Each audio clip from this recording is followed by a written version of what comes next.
stretch things. I mean, you can stretch me in other ways if you want. Hello, and welcome back to Touchstarved. This is a dark fantasy horror dating sim in which you are in the city of Eridia trying to find a cure for your curse. And along the way, you meet 5 monstrous individuals you can romance. Let's get started. So for this video, we are going to be covering Leander and Ais's Chapter 1 routes. So definitely be careful of spoilers because there will be a lot throughout the entire video. And then Vera, Min, and Kurash will be covered in a second video. And of course, if you haven't seen my original playthrough of the demo, that is linked in the description box below. So I hope you're excited for monsters just like I am, and let's get started. Also, just remember, this is intended for an older audience. It does contain mature content, such as horror, graphic violence, strong language, alcohol, drug references, injury, and also dismemberment, so let's just be careful. Oh my god, I'm so keen. Let's go with Leander. The full game will react to your choices from the demo, but for this preview, we've created 2 basic character profiles. Please answer the following question to select.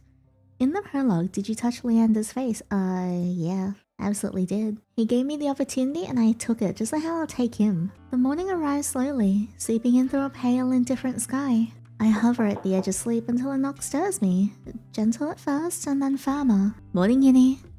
Don't tell me you're still in bed. I am, till the join. I peel myself from the sheets. My body resists, each motion slow and heavy with sleep.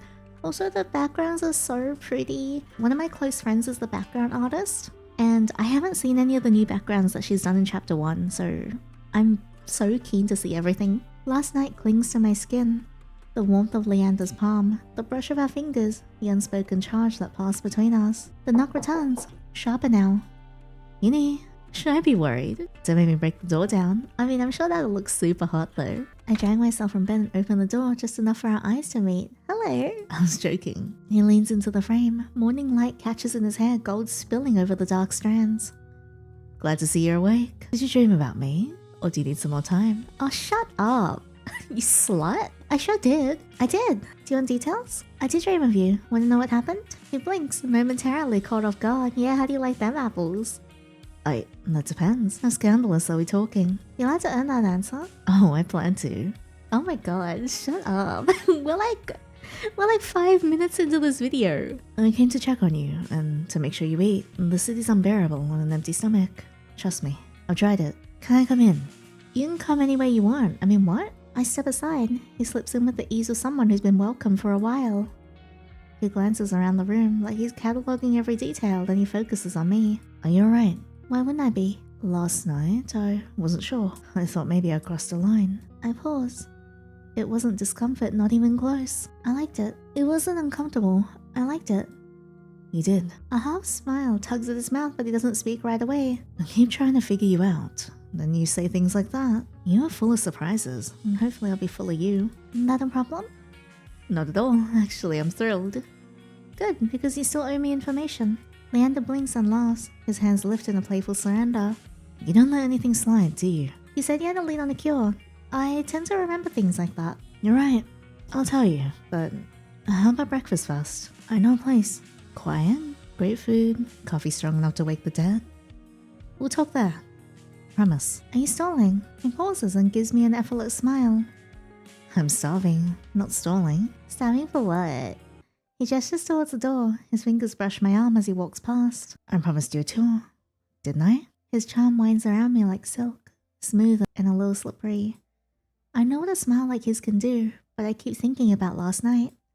The heat of his skin, the electricity of his touch. The way for one moment I forgot I was cursed. That is dangerous. It is a dangerous thing for Leander to be able to take advantage of that. My stomach growls, breaking the silence, and I wince. Ignore that. That was a cry for help. If we don't feed you soon, I'll have to carry you. Alright, you win. Let's go. Leander grins, bright and genuine. Before I realize it, I'm smiling too. Lowtown stretches before us, cluttered and alive. Laundry flutters on the clotheslines. Bells ring from open thresholds, and the air carries the scent of oil and hot coals. People brighten when they see him. Some reach to clasp his shoulders, while others gather close for a glimpse. He returns each smile with ease. His rhythm is flawless, every nod paced and every glance gentle. Beside Leander, all of the commotion fades away. His presence narrows the world to a single axis with him at the center, and the rest of us orbiting. I touch his arm and guide us towards the edge of the crowd. Doesn't that get exhausting? What does? This. I gesture towards the crowd, still craning their necks for another glimpse of him. You're that golden boy.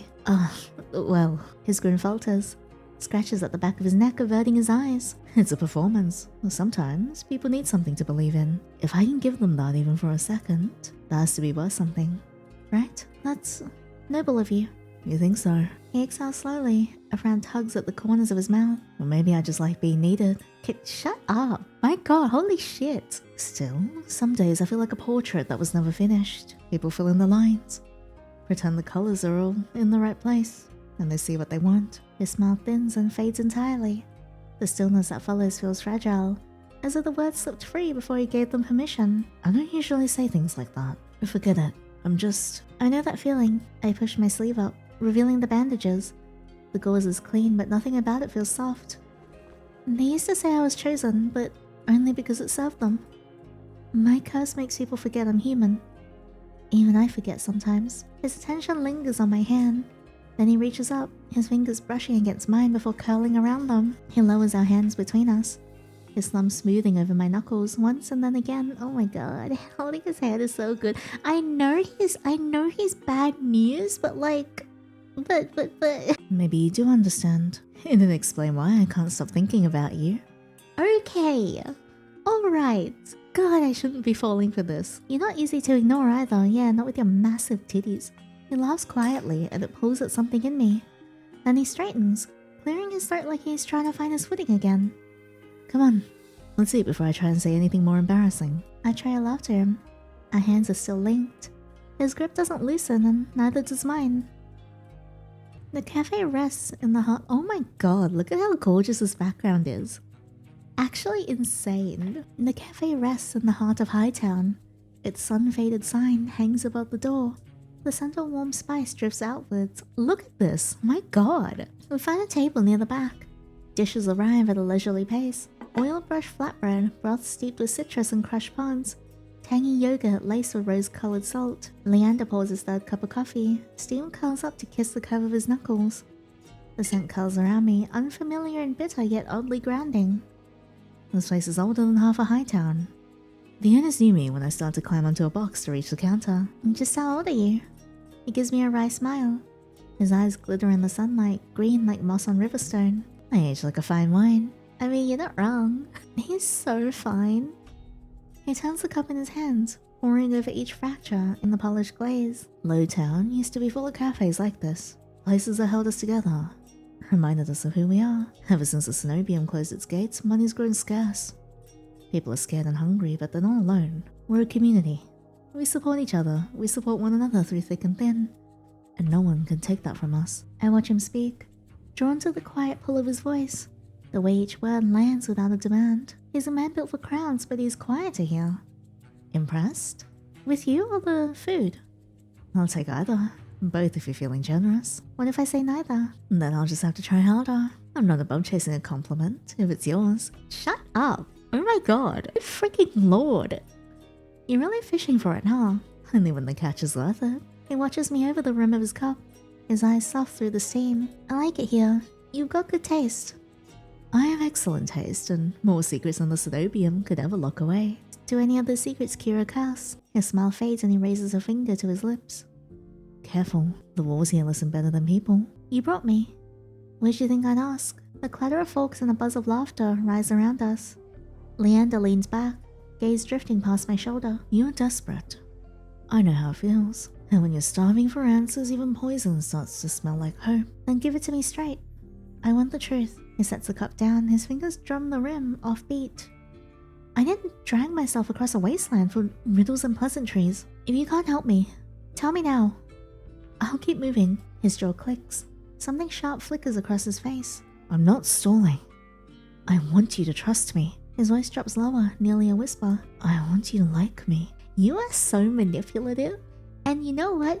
Damn me and my stupid Barker life for falling for it. I do like you. Oh god damn it, Yinny. So easy. I do like you, and I want to trust you. That's the problem. I just don't want to regret it. You won't. His eyes capture mine and refuse to let go. Some people swear they'd stay, then disappear the second you need them most. I won't do that to you. That's what they all say. Then, let me be the one who means it. Shut up, you lying whore. Leander leans in. His hand finds mine. The leather of his glove is warm and beneath it his grip is steady. Let me show you how we live and how we hold each other up. I'll hold you up, and by you I mean your giant boobas. It's not only about cures and curses. It's about not being alone. I breathe in slowly. The tension in my chest loosens like a string pulled too tight, finally slackening. Community, huh? Exactly. Let me show you the city. No one forgets their first walk through it. I don't want a tour. I want the feeling he's offering, that sense of belonging. Oh, fine. You win. Lead the way. Leander rises in one fluid motion. He doesn't glance back to check if I'm following. He doesn't need to. Leander slides through markets and sunlit courtyards of practiced ease, pointing out crumbling wards, broken sigils, and murals dulled by time. Every corner holds a secret. Every shadow seems to remember him. It's overwhelming. Oh my god, the backgrounds are so gorgeous. Ahead of us, a narrow building slouches beneath layers of age. Adderstone is carved into the lintel in slanting letters. Leander stops in front of the door, smiling like he's unveiled a treasure. This is where the magic happens. It looks more like a pawn shop, pretending to be something grander. The blinds are crooked. Graffiti splashes the walls like a dried easel. A bird's nest crowns the awning. Leander watches me eagerly. It has character. He chuckles, his voice like honey. I'll take that. Better than pathetic. Yeah, I'm sure you take more than that. He glances at the shabby roof with fondness. I prefer unassuming. Keeps people curious. When I was a kid, you couldn't walk this street without clutching your coin pass. If you stepped out of line or crossed the wrong name, your body would end up in the gutters before sunrise. He contemplates the alley like he can still see the blood on the stones. People were starving. Soulless tore through homes. The Cenobium just sat pretty in their towers. They turned their backs on everything below Hightown and left us to die. And that's why you stepped up. Someone had to. The words leave him softly. We weren't soldiers, just a handful of kids with too much fear and no one to call for help. We protected who we could, but now it's more than that. It's a family. I study the weather-worn facade. Though the wood is bent with age and the glass fogged by time, the walls still hold, and that alone is reassuring. It must be nice to have something like that. He studies my face. Devotion is all it takes, Yandere. It's not locked behind bloodlines or miracles. You want me to be so devoted to you, don't you?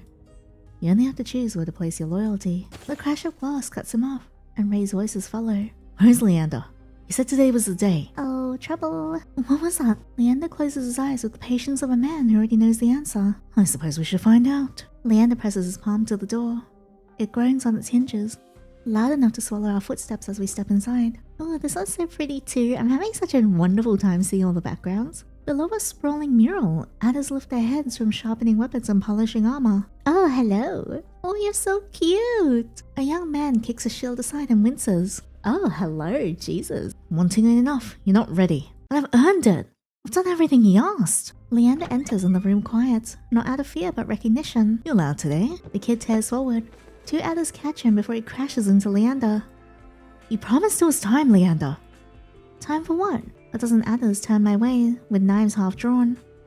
I've seen you before, with an outsider that was yelling about the Cenobium. You get lost on your way to the pearly gates, sweetheart. I'm with Leander. The adder glances at Leander for his answer. You heard her? Yeah, you heard me. Teehee. It isn't a stranger. She's with me. The tension lightens. Knives resume their slow drags against whetstone, and no one speaks. Now, where were we? He nods at the boy, still tense in the adder's grip. Mina knew was hopeful. It was the Adderstone mark. Oh, interesting. Leander gestures at his neck and I glance around the room. Each adder sports a raised spiraling mark on their neck. Not tattoos, but brands. You're branding him. That's right. We don't take loyalty for granted here. It has to be earned. So you burn them to make them prove themselves. The pain isn't the point, it's the test. What matters is who walks through it and stays. Every mark you see, someone bled for it willingly. The adders nod along to Leander's words, their pride evident. Still with me? Or did I scare you off? I'm not squeamish. I just want to understand. Then watch. Leander leaves my side. Adders step aside to make room as he slowly approaches the boy. Kneel. Me? I wish it was me. And the boy obeys. The adders push him down, gripping his shoulders and pressing him to his knees. Leander peels his right glove off, one finger at a time, folding it once before tucking it into his belt. Oh wow, even him pulling his glove off has to be slutty, huh? Like damn, Leander. Oh my god. Oh my god. Wow, right in those boobas. The air trembles nearly imperceptibly. Loyalty is a choice, not a word. Not a wish. A choice. You earn your place through the pain you're willing to bear, through the promises you're willing to keep. The brand means that you chose us and that you choose us again. Look at the vein on his hand, that's so distracting. Leander raises his hand. Light and heat ripple from his fingertips like freshly stoked embers. No second thoughts. You still want this? The boy nods, eyes wide and wild. Leander places his palm against the boy's throat. That must be so painful. Oh my god, he's so hot. Actually driving me freaking insane. Light erupts, flesh sears. The boy's scream rips through the room. He writhes and kicks, heels scraping against stone, but the others keep him pinned. The nauseating scent of blistering skin and metallic blood choke the air. But look at the glow in his eyes. Those are the eyes of a man who's secretly evil. It goes on for too long. Far too long. The glow fades. The boy collapses. Soaked in sweat, his body trembling. Leander kneels beside him. His hand still bare, gently lifts the boy's chin. Welcome to the Otherstone. You carry this well. Thank you, Leander. The others gather close. They clap the boy's back, murmur praise, reach out to steady him. I haven't moved. My fists are tight and my pulse won't slow. Well, Leander chuckles as he slips his glove back on. Like no one was burned, like no one screamed. Come on, let's get some air. I follow him on numb legs. The cold is sandpaper against my skin. The sky yawns overhead, blanched of warmth. Leander steps beside me quietly. You have questions? That is one way to put it. He doesn't seem surprised. He gestures in a silent invitation to walk beside him. The brands aren't just for show. They're a promise. You remember what I said? Devotion. That's what it takes. Not words, not faith. That kid in there, he'll never be left behind again. Not unless he breaks his word. It looked like punishment. Then you didn't see what I did. I swallow. The taste that rises is bitter. I don't know if it comes from the memory of what I saw or from me. I understand, but pain is powerful. I get it. Where I'm from, matrimonial vows are sealed in blood. Right, a bond that draws no blood holds no weight. Without pain, it's only an ornament. That doesn't make it right. You don't have to hurt people to buy their loyalty. I can see why you think that, but nothing in Eridia is free. Especially not loyalty. There is no meaning without sacrifice. Leander nods, clearly pleased with my response. And that is what makes us family. I chew on the implications. Then the thought rises, bitter on my tongue. Is that what you want from me? To be branded? Leander slows to a stop. If you asked for it, I wouldn't say no. What if I asked for you to bend over right now? Would you do it? And I hesitate. Because you're different. He steps closer. The scent of sun-warmed birch and amber clings to him like a second skin. I never want you to take the mark because you felt you had to. But because you wanted to prove yourself. You already matter to me because you're here. Giving me your time despite everything you've been through. That carries more weight than any brand. You are so manipulative. This is insane. And meanwhile, I am still sitting here like an idiot, falling for it. You need to not fall for that blush, I say as I fall for the blush. There's a pause, then a sheepish smile plays across his lips. I don't usually let myself want things that aren't bound in vows or fire. I swallow, my throat suddenly feeling parched. I can relate. I knew you would. Come on, let's walk along the bank. The river glows under the dying light, streaked with gold and rust. It's beautiful like this. More so because of my company. The day vanished faster than I expected. I can't pretend I haven't enjoyed it, even if the Otherstone display still turns in my stomach. Leander stops. When he turns to face me, the usual ease in his posture is gone. Yandere, I need to tell you something. His voice wavers, and that alone sets my nerves on edge. What is it? Leander scratches at his cheek. About what I said earlier, about having information that could help you. Did you lie? He hesitates, and a knot tightens in my gut. Leander, I wanted to give you a chance to enjoy yourself, if only for a little while. So I might have stretched things. I mean, you can stretch me in other ways if you want, but beside the point. Leander, stretched. I don't have a lead. Not a real one. Not yet, but I wasn't lying when I said I want to help you. That hasn't changed. The words pierce my heart like ice. I freeze without meaning to. As if my body's been taught to brace for this kind of pain. Oh, what a surprise! The handsome man with the massive, gorgeous green eyes and beautiful dark hair and charming fake smile lied to me? Basically fork found in kitchen, no? Then why pretend? Because I wanted to give you something I could actually promise. Time, rest, a moment to breathe. He reaches for my hand again. The motion is gentler this time, cautious. As if he's afraid it might be too much. You've been fighting so hard. I wanted to be the one person who didn't ask more of you, and I should have told you. I'm sorry. His voice drops. All the brightness leached from it. He doesn't shift, doesn't blink, just lets the words hang between us.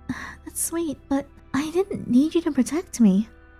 I needed the truth. He flinches slightly. Right, you're not the type who needs saving. I pull my hand from Leander's and turn to the river. The light catches the current like fire, all movement and no anchor. You said you wouldn't be like the others, but you lied like they did. You dressed it in a charm, offered it with a smile, and told me I could trust you. When I turn back to Leander, his mouth falls open. I've been manipulated before. The priest called a prophecy and said I was sacred. They smiled when they lied too. But I liked you. I wanted to believe you, and you made me feel stupid for that. Leander nods once, slowly. But you deserve better than to be worshipped and lied to in the same breath. You're not easy to fool, and I never meant to try. Gods, I didn't mean for any of this to fall apart. He exhales. The sound is small, like he's holding back more than he can say. His hands fidget, unsure where to land. God damn it, I can't believe you lied to me, Leander. Me, as I very obviously knew he was lying. I should speak. I don't. Instead, I watch him, caught somewhere between fury and longing. You got into my head before I knew it, and now you're everywhere. I think of you when I wake up, when I fall asleep. It's like I've been waiting for you without even knowing it. Leander, it has been a day. Leander, I may be horny and scaroused, and I may really love a man with dark hair and tired eyes, but even I'm not that stupid. He closes the distance between us. His hand finds my cheek and rests there. Cautious but intentional. My body goes still beneath his touch. I told you, you matter to me. I don't know what to call this feeling, but it's real. Yeti, don't fall for it. Oh, I'm falling for it. I've been surrounded most of my life and still felt alone. With you, it doesn't feel like that. You don't have to forgive me, but I meant what I said last night. I'm not going anywhere. Not unless you tell me to. I press my lips together. I hate the feeling of hate building behind my eyes. I hate that I want to believe him. Still, my fingers twitch forward, catching the edge of his coat. I want to be close. I want to be chosen. And Leander looks at me like I already am. Leander! An adder rushes across the dirt path and skids to a halt beside him, their chest heaving. Also, they are gorgeous. A soulless attacked. It took a child. The warmth leaves Leander in an instant, replaced by sharp intent. Look at his eyes. Where? Edge of the south corner. It dragged him towards the old mill. I'll handle it. Keep watching the streets. If there's one, there may be more. Leander regards me with a grim expression. Sorry. We'll finish this later. I'll come with you. You don't need to. That's not the point. You value devotion? So do I. He exhales through his nose. The nod he gives me is small, but it settles between us like an oath. Why the tiny smile, Leander? Stay close. Follow my lead. I got it. Lanterns sway weakly in the wet breeze. We round a bend and nearly run into a crouched figure. Pale eyes gleam in the light like broken glass. Hi, Min. You're late. We came as soon as we heard. Min's focus cuts to me. There's no surprise in their expression. You really don't take warnings, do you? A low growl unfurls in the dark. So close, a shiver runs through me. Min did warn us about Leander. Something enormous flickers at the edge of the lantern's glow. Too fast, too fluid. I spin around, heart punching hard. The dark swallows it whole before I can find it. What the hell was that? They sent Via. Is that Via's monster form? Not for this. A missing kid isn't worth their time. Of course not. No glory, no cenobium. The soulless isn't normal. Soulless don't take, they kill. They're quick and brutal without much thought. But this one took a child. And the path doubles back on itself. That's not instinct, it's intentional. Maybe it wants to be followed. Min nods once, their expression sharpening. Then we follow. Let's move. Min takes off after Leander, but I hesitate. My spine prickles with a frisson of unease. Slowly I peer behind me. Oh my god. Oh my god, they're so pretty. A silent shadow looms. So tall it blots out the moon. V's luminous eyes glitter in the dark, watching and waiting.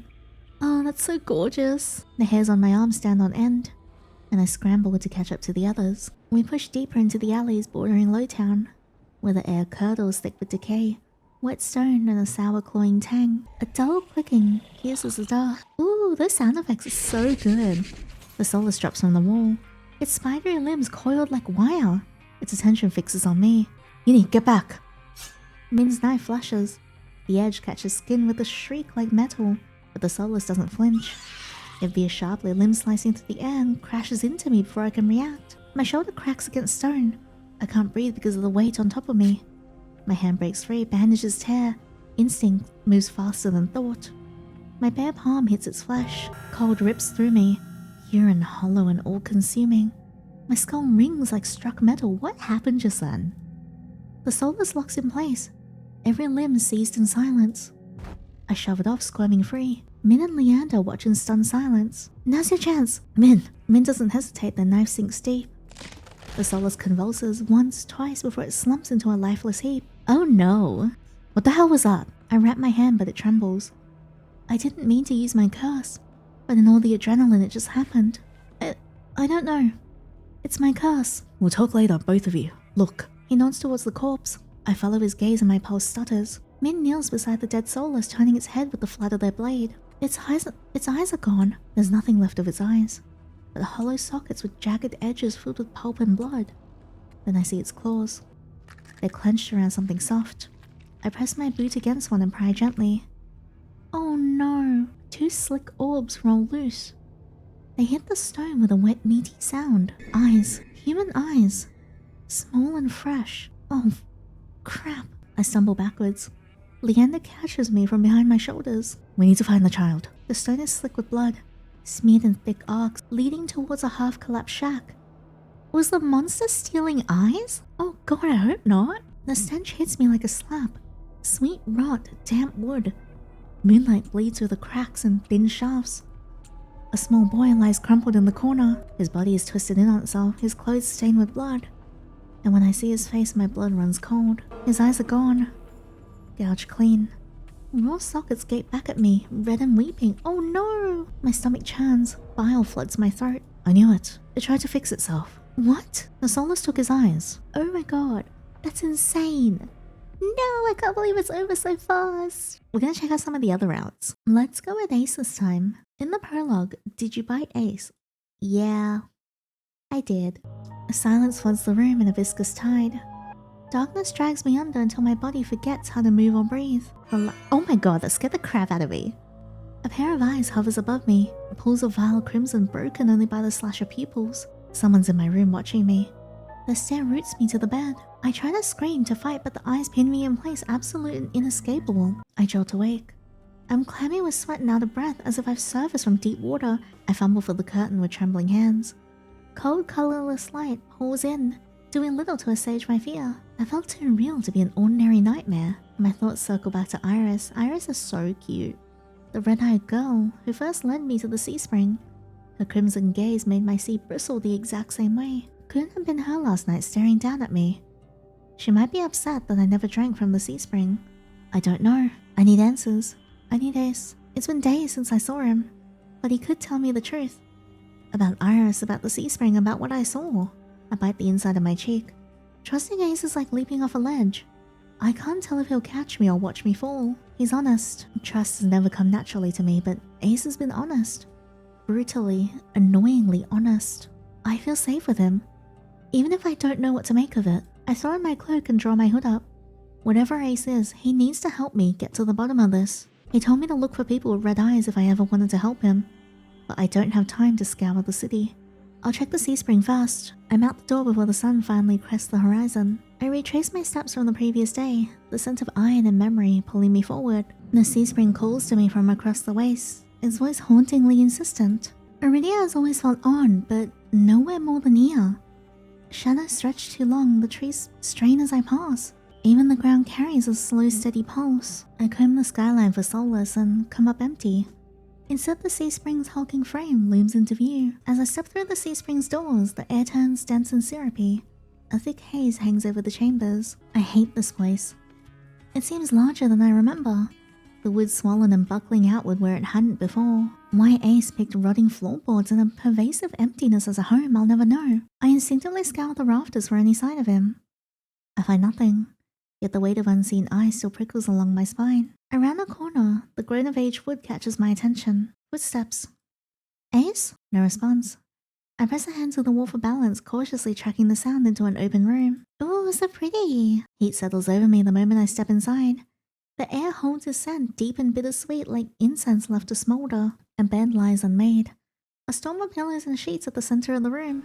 Journals crowd one corner in a leaning stack. This must be his room. I heard footsteps, I'm sure of it, but he isn't here. Well, if this is his room, this is also my room now, and this is my bed, and we're gonna share it. I edge towards the journal with measured steps. No one's around, but I've come too far to leave without answers. Curiosity goads me on, and I reach for the chewed up one. My bandages snag against the journal's chewed edges. Princess is doing, I assume. 1087. Found a soulless in the waist. Clean cuts, organs missing, left to rot. 1088. Healed after drinking from the spring. Keeps following me now, more than the others. Spoiled. Named her Princess. Aww. So Princess had been dying too. Torn open and abandoned and miraculously given another chance just like me. Even soulless can be saved here. I close the journal with care. I shouldn't linger, but one more peek won't hurt. The velvet one. The dusty one. Dust tickles my nose as I lift a journal with a cracked spine. 61. Humans. Fragile, fleeting, not a challenge. Should have lost interest. Haven't. The entries are short but deliberate. Ais documents humanity like a detached observer. Indifferent and captivated in equal measure. Humans are obsessed with weather. What is it? Must ask Leander why this is conversational currency. A small laugh escapes me. Didn't he ask me about the weather that night in the alley? He does have a point. And I used to watch pilgrims fixate on the weather all day and night. Wind and rain and sun were all portents they twisted into prophecy. I always wondered why. I tucked the book back into the stack, my interest growing. I'm about to move on when something half-hidden catches my eye. A journal, thinner than the rest, lies nestled in the shadows of a half-open drawer. A black stain mars the cover. I reach for it without thinking. When was the last time you knew? Slipping again, slipping again. Time is skin stretched thin, peeling away. The hours bleed out under my fingernails. Pour out of your gaping mouth. Where am I? Where am I? Where am I? Ink spills across the pages in a thick, malevolent wash. Keep reading. Time is a lie you tell yourself. The seconds fall apart like brittle teeth. When did you fall? When did you slip? Between the seconds. Your blood is pulp. You are a vessel. You are a doorway. Remember, remember, remember. You are not prey. You devour, you consume. Cold fingers inside your skull, stealing your name. When you sleep, it wears you. When you breathe, it slips further in, taking root. Taking you home. You forget, you forget. Each word sinks beneath my skin like a hook, pulling at something primal. Fear or fascination, I can't tell. The chants I once knew were measured and reverent in their cadence. But this isn't faith, it's corruption. I clench my teeth, nausea rising. This can't have been written by Ais. Something scrapes behind me. Uh-oh. Princess. She's so cute though. Her sinewy form lurks in the doorway. A dozen eyes blinking in unison. Where did she come from? Her talent for stealth is alarming, but her eerie stillness is far more terrifying. Princess. Out. Now. My heart jumps as heavy footsteps echo closer. I slam the journal shut and shove it into the drawer. Ais enters. He locks onto me and the room tightens around us. I'll tighten around him. I mean, what? I've been caught red-handed. But so is he. Blood marks his hand and jaw. Blood marks his hands and jaw, running down his neck like some unholy adornment, staining the weather satchel slung around his shoulder. Coming here, trusting him for answers, suddenly feels catastrophically foolish. His eyes narrow. Why here? Sorry. I falter under the weight of his tone. Sorry, I thought I heard someone in here. I was looking for you. He regards me with guarded hostility. At last he sighs and lowers a hand to Princess. She nudges into his touch. Was wondering why she bolted like that. He snaps his fingers. Princess startles into movement. More scrambling before she thunders out of the room. Her back end clips the doorframe with a thumb. Ais makes a low sound under his breath and brushes past me. The scent of copper is sharp in the air behind him. He rummages through a dresser like I'm not there. What's in the leather bag? No reply, not even a look. The silence needles, but I remind myself that Ais is far from a friend. I don't know what scares me more. The nightmare burned into my memory, or the fact that I'm reaching for comfort at all, let alone from a monster like him. Aren't you gonna ask me why I'm here? He drags a bloodied rag over his hands. Assuming you want something, say it. The words land like a slap. Coming here was definitely a mistake. He glances at me from the side. I like when you're frustrated. Okay, shut up. What the hell? What an asshole. Seems like I also forgot how irritating he can be. And yet some stubborn part of me relaxes at the sight of that familiar smirk. You're lucky I haven't lost my patience. Likewise. His voice hums low, teasing as ever. He hooks a finger in the edge of my hood and tugs it down over my eyes as he slips past. How annoying. Hey, what was that for? Whatever you came for, Sparrow, it'll have to wait. You're leaving, again. Got an errand. Time sensitive. I hate this song and dance. I'm learning this is normal for him. He says just enough, gives just enough, then disappears. When will you be back? He shrugs and turns at the door. I'm already moving after him. Wait! What if I come with you? He stops. Surprise flickers across his face. Gone almost quickly as it came. I'm getting better at reading the subtleties in his expressions. I won't get in the way. I'll wait until you're done. I just came here for a reason. There's something I need to understand, and I think you're the only one who can help me. He lingers on the thought long enough to give me hope. Only me, huh? He pivots and closes his distance between us. My body tenses on instinct. Sounds fun. But maybe next time. Arsehole! You'll be fine without me. Be a good little sparrow and don't pick fights, well... He lifts his hand towards my face with casual familiarity. I flinch. It happens before I can stop it. My shoulders jerk back. His fingers stop, hovering just shy of my cheek. Heat crawls up my throat. Why did I... Sorry. I didn't mean to. I draw my sleeves down out of habit, remembering the harsh corrections that followed whenever I broke form in front of worshippers. Ais studies me through half-lidded eyes. Then he drops his hand, gaze skimming aside. Right. A second passes. Then another. He exhales from his nose and rubs the back of his neck, ruffling his hair until it sticks up awkwardly. Fine. You can come. Oh, yay. Relief surges bright and reckless in my chest. Really? Only this once.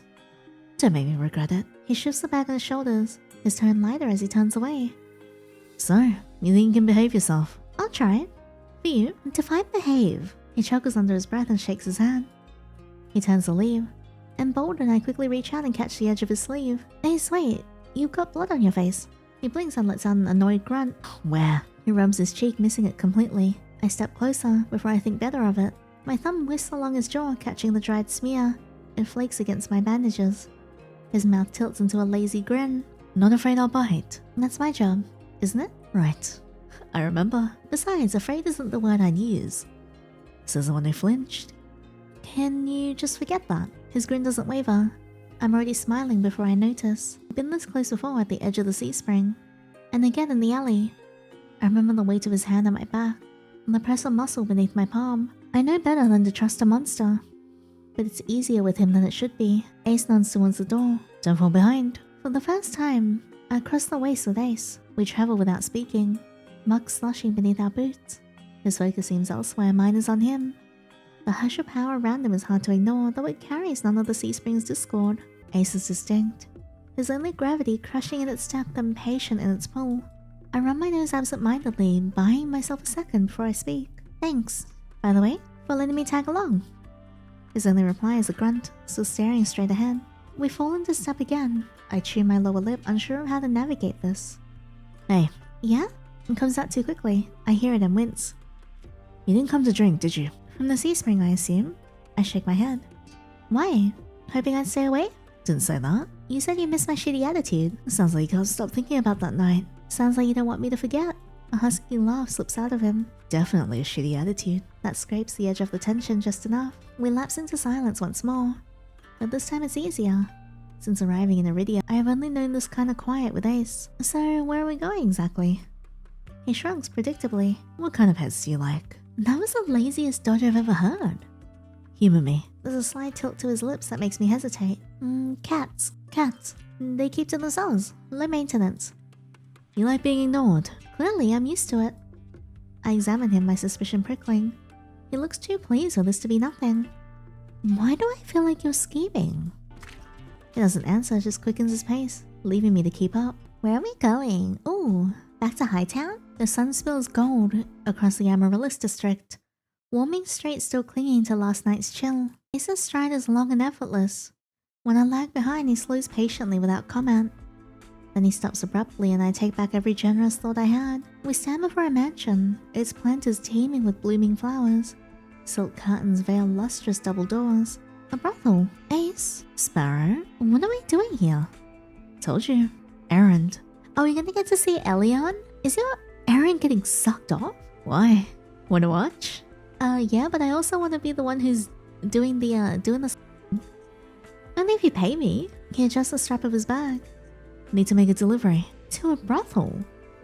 Just don't speak unless I tell you to. I'll contain my excitement. An escort greets us at the entrance. Their lips gleam, catching the light with a glossy sheen. Business or... business? Don't be like that, Sion. Sion.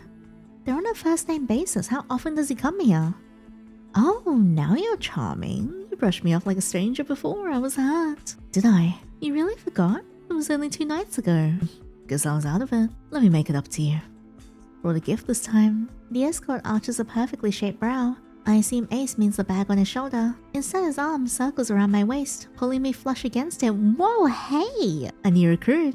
Cute, right?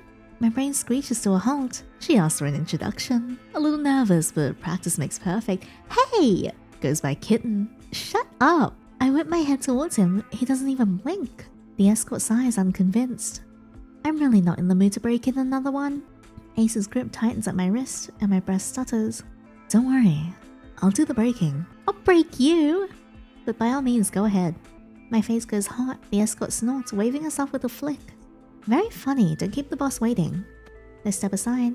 Ace guides me forward, hand firm at my lower back. What a butthole! A sexy one. The brothel opens before us, in a wash of glittering surfaces. The air saturated with floral scents and sweet perfume. Ace's arm settles around my waist. His voice brushes low against my ear. Stay close. Head down. Time to play along. I lean my cheek against his shoulder.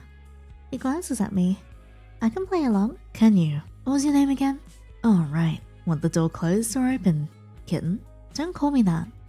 He smirks, nudging me forward. There it is. Back to business, Sparrow. What a pretty area. We ascend the grand spiral staircase. Voices fade, replaced by the slow creak of aged wood. I keep my head down, tracing the intricate weave of the rug beneath my boots. We stop before an imposing door with carvings etched deep into its surface. Wait here. Ace lifts a hand to the handle. The door swings open before he can touch it. Oh, hello. This is my first time seeing Elion. Draped in fur and indulgence, the monster before us radiates power. He moves like poured silk, every gesture fluid.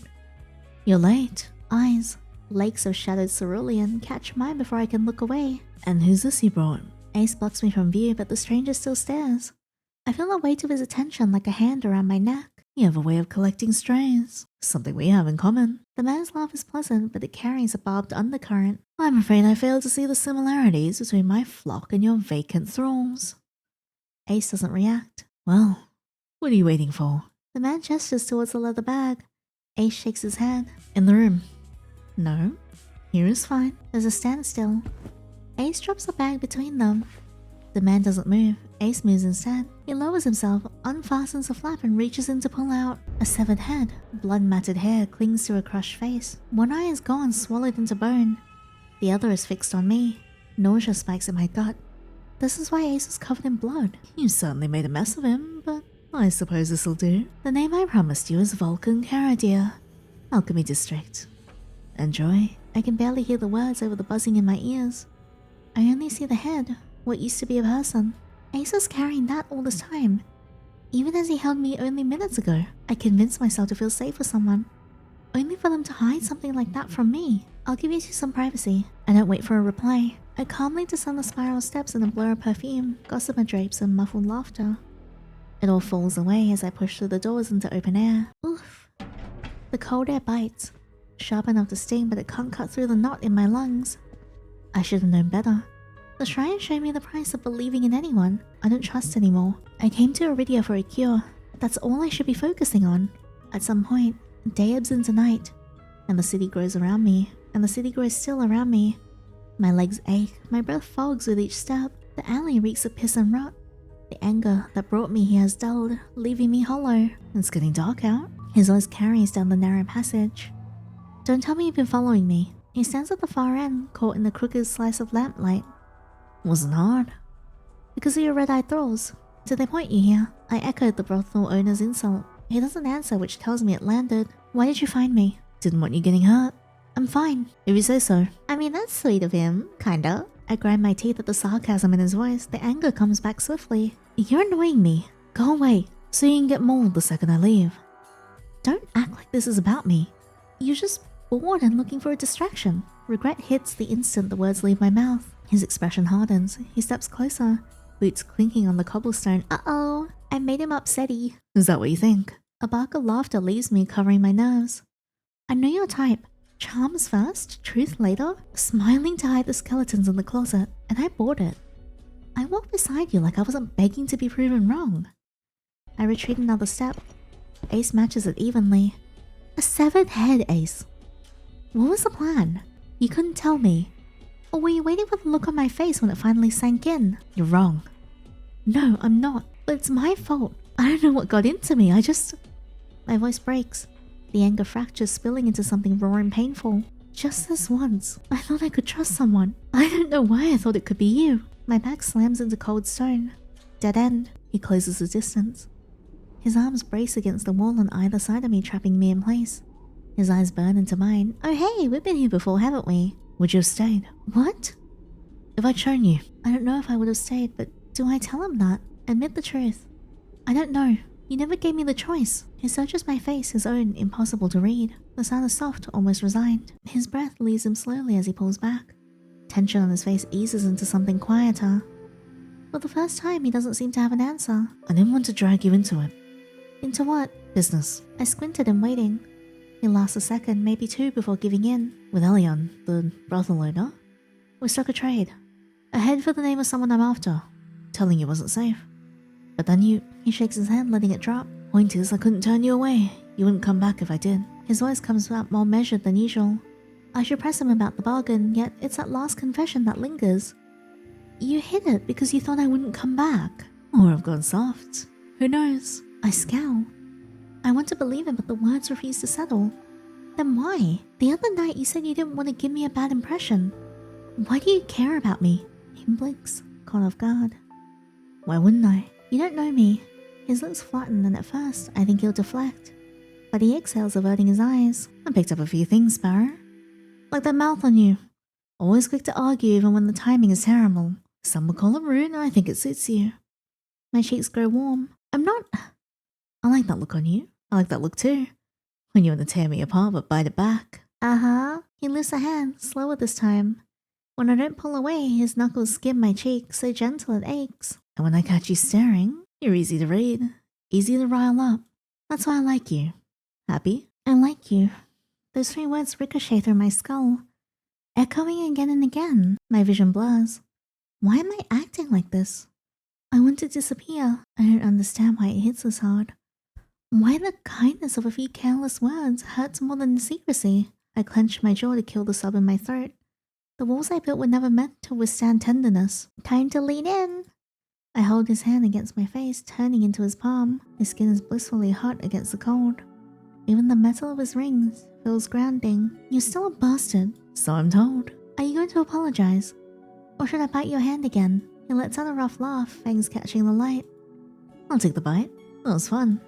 Denied. None of this would have happened if you'd been honest, so yes, I expect an apology. And don't think I'll forgive you easily. The smile fades a little, losing its bite. He takes my hand and lifts it. I falter as his breath brushes over my bandaged skin. His eyes stay on mine as he presses a light kiss to my fingers. Aww, oh my god. I'm sorry, little sparrow. I'll be more honest. Do you forgive me? The words don't come. I manage a small nod. Yeah. Yay.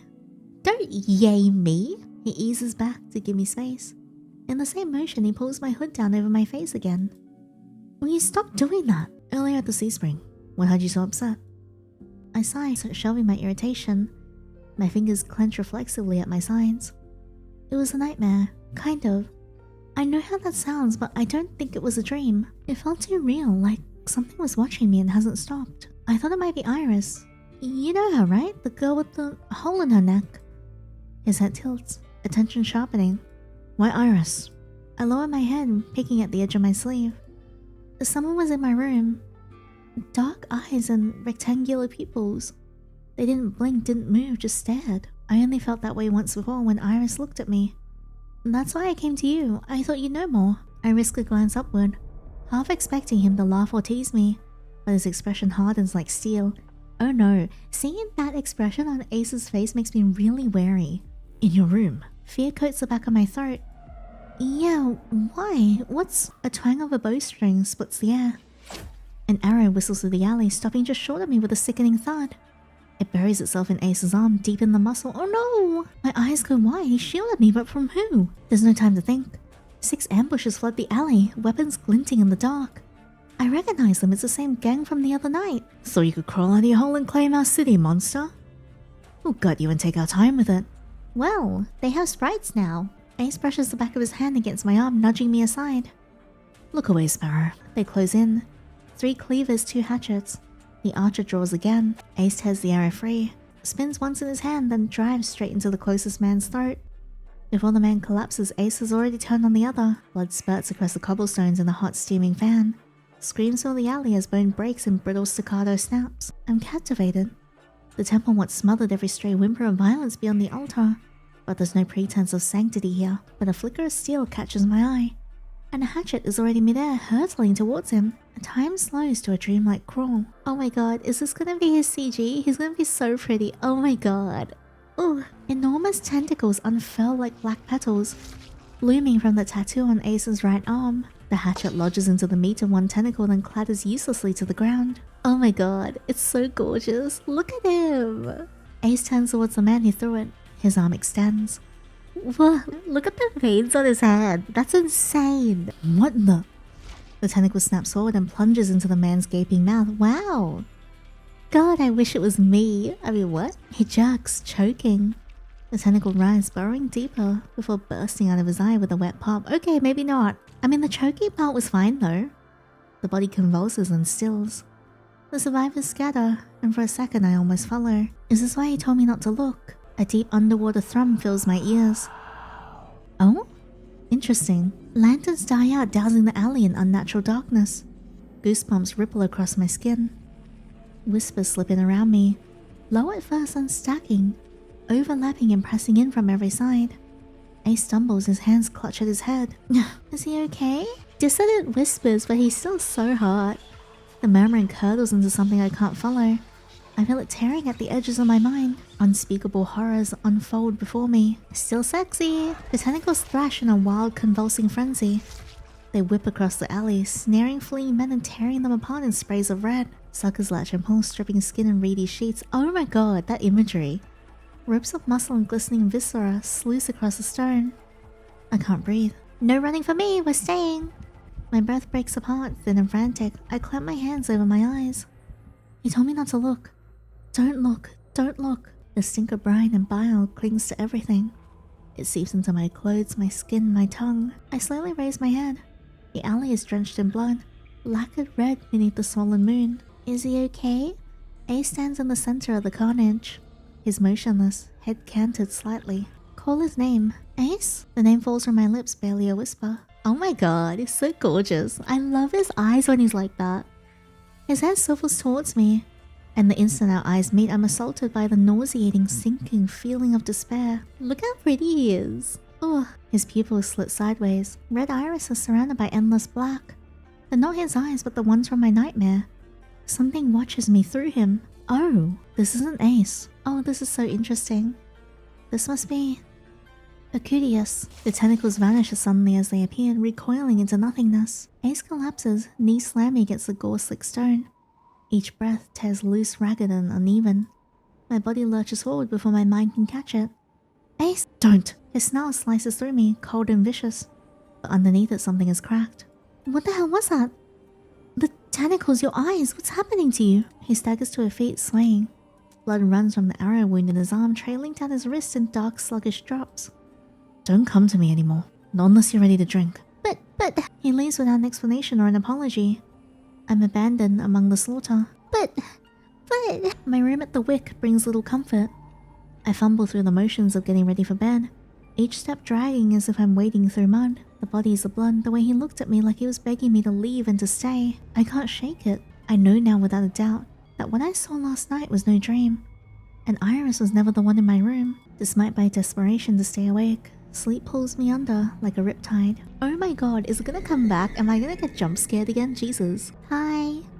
And once again, it watches me. Well, Eridia? I have 2 hands for a reason. Anyways, that is my part 1 playthrough of Touchstarved Chapter 1. I hope you guys like that. So I covered Leander and Ace's rat in this one. In the next video, I will cover Kurash, Via, and Min as well, so stay tuned for that. But this was so good. I had such a good time with this. It was incredible. Nice seeing the CGs and getting a bigger glimpse into their personalities and also a hint of like their own storylines and everything. So it was amazing.